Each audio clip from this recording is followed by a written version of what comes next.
Теперь рассмотрим страдательный залог. Страдательный залог обозначает действие, которому объект подвергается со стороны, и действие, которое объект направляет на себя. Данный залог очень похож с возвратным залогом, но, как мы уже разобрали, отличие его в том, что в данном случае указывается четкий грамматический объект, который совершает это действие. Страдательное значение усилено. Страдательное значение прослеживается очень явно. Образуется при помощи аффикса «л», если основа заканчивается на гласные, и «ол», «ул», «иль», «иль», если основа заканчивается на согласные. Например,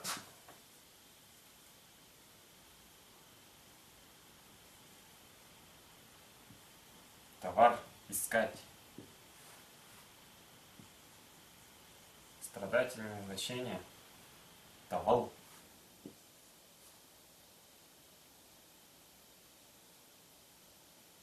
Товар — основа. А полный глагол таптыр.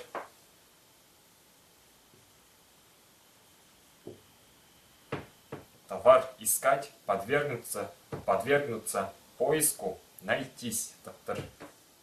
Появиться, найтись. Почему здесь появилась буквы П и Т? Точно так же, как и в остальных залогах, сочетание звонких вл, дл, зл, жил, гл переходит в глухие П, П, Т, Т, Ст, Шт, К, Т. Узкое гласное опускается. Например, еще слово чазл, основа. Полный глагол будет частыр.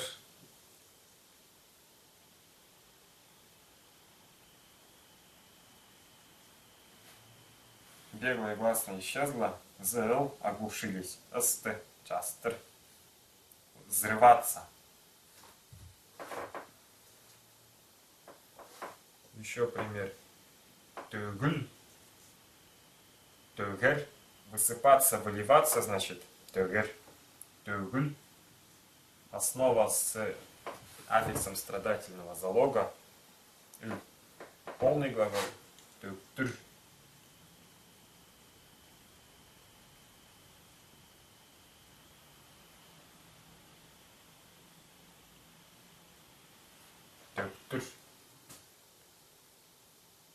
Высыпаться, выливаться переводится.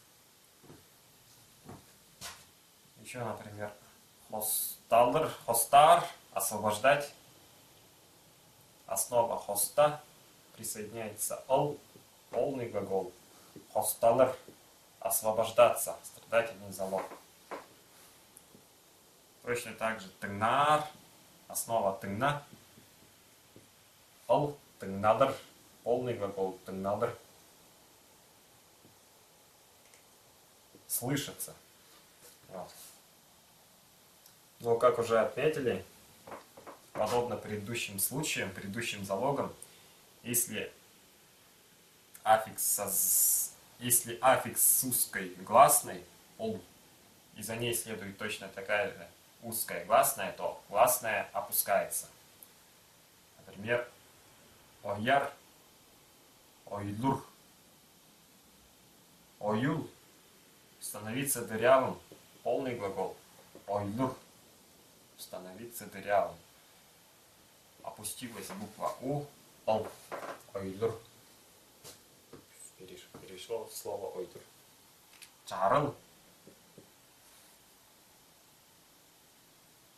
Чарлер.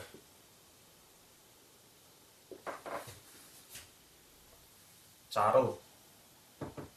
Чарлер уже переводится как раскалываться. А чарар основа. Чарар